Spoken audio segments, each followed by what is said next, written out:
Queremos aprovechar estos días, muy queridos amigos, para hacer con ustedes un repaso sencillo y grato sobre lo que fue la campaña libertadora.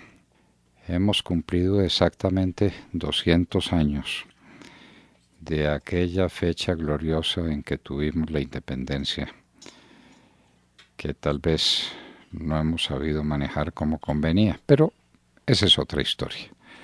Lo importante es que ganamos la independencia en el año de 1819.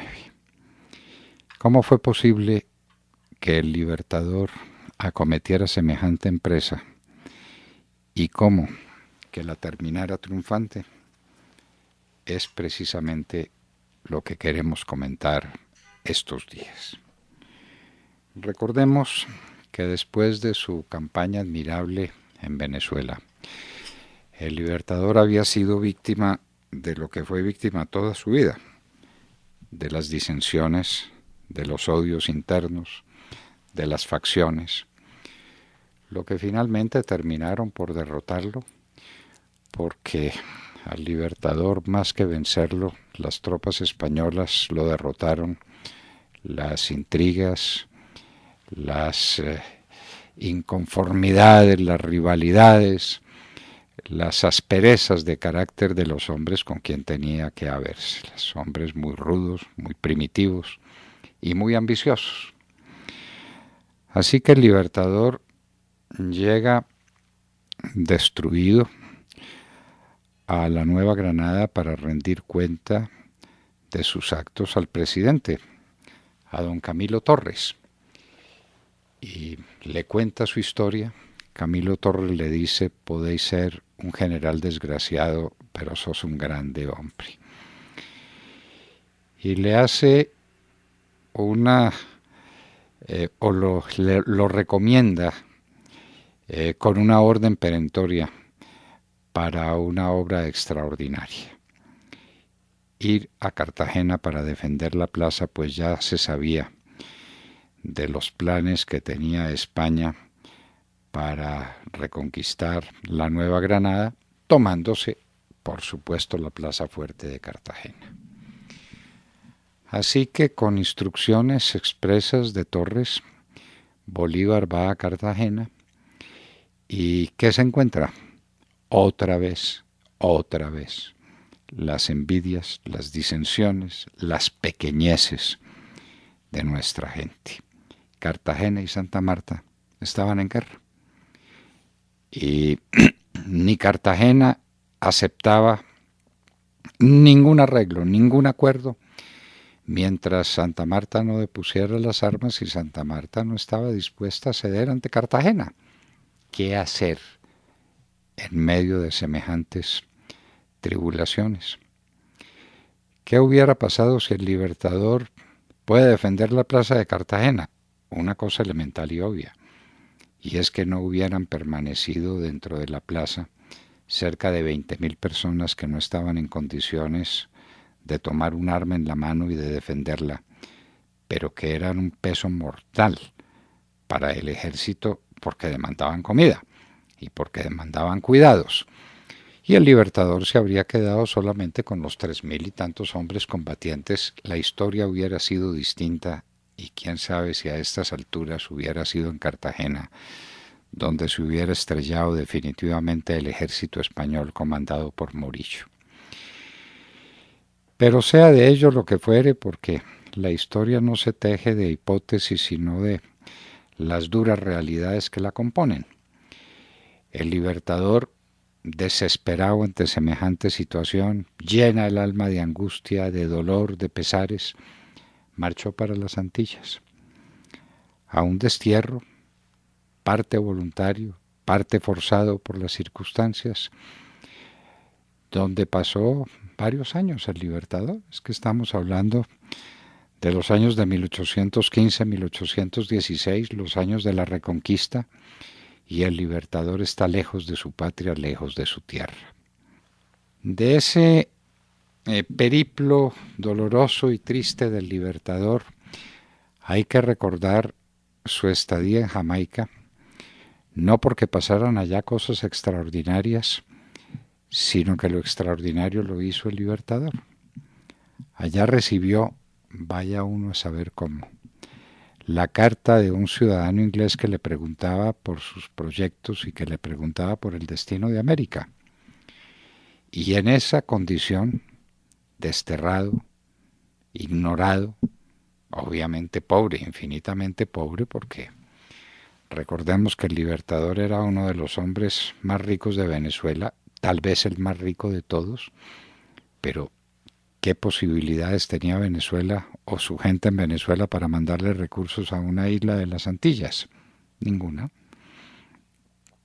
Y en medio de esas circunstancias, Bolívar escribe la Carta de Jamaica, uno de los documentos más extraordinarios que nunca se escribieron en esta América, donde hace un recuento de las maldades infinitas de los españoles, de las atrocidades que habían cometido, y eso que no habían llegado al Libertador, las noticias de lo que Pablo Morillo, después de conquistar a Cartagena, que cayó precisamente por lo que se hubiera evitado con Bolívar. Cartagena no cayó militarmente, sino que cayó por la fuerza del hambre. Cartagena fue sitiada y tenía que atender 20.000 personas que no estaban en condiciones de tomar armas, mujeres, ancianos, niños, que eran un impedimento para el ejército.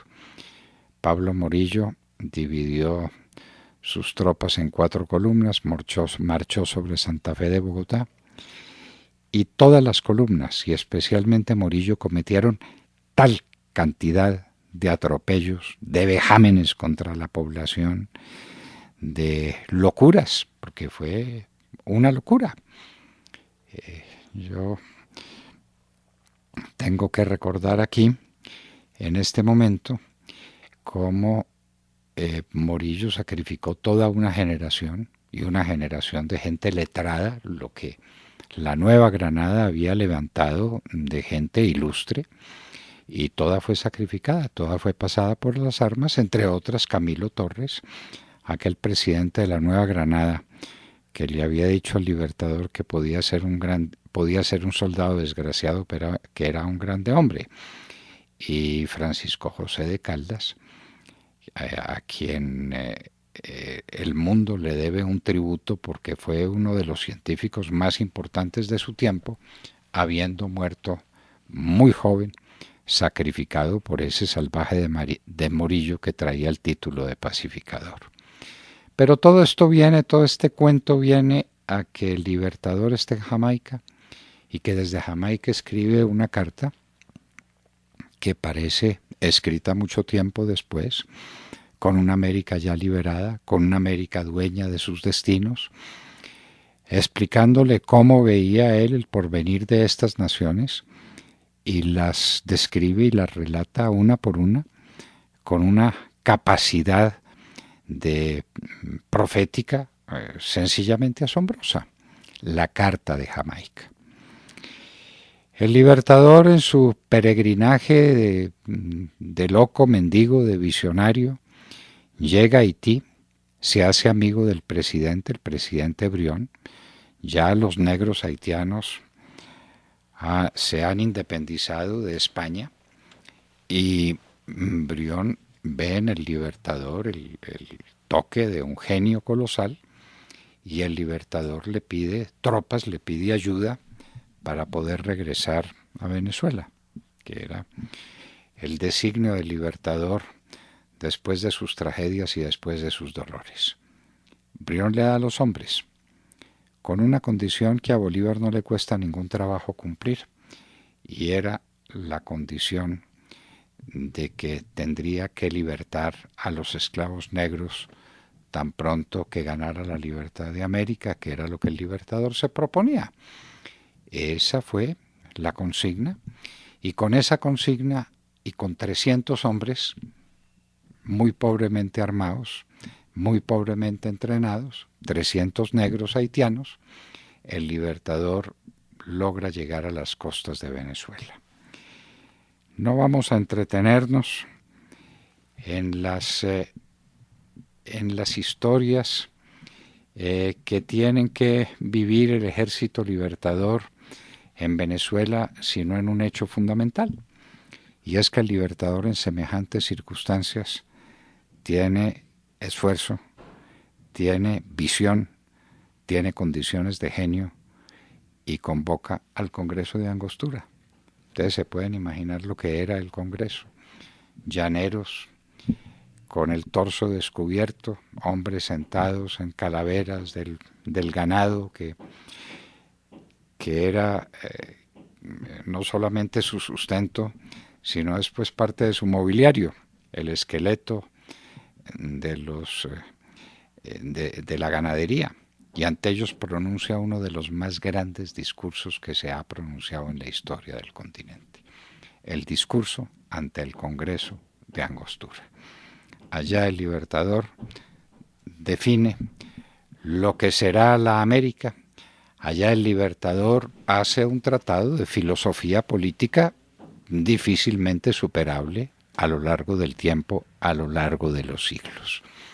Simón Bolívar está en Angostura, son los comienzos del año de 1819 y frente a él un ejército formidable, el de Pablo Morillo, que precisamente después de su paso trágico por estos confines de la Nueva Granada, va a Venezuela para atacar al Libertador, para aplastar lo que hubiera podido quedar de resistencia armada a los propósitos de reconquista española. Y seguiremos, mañana seguiremos con nuestra historia sobre la campaña libertadora de 1819.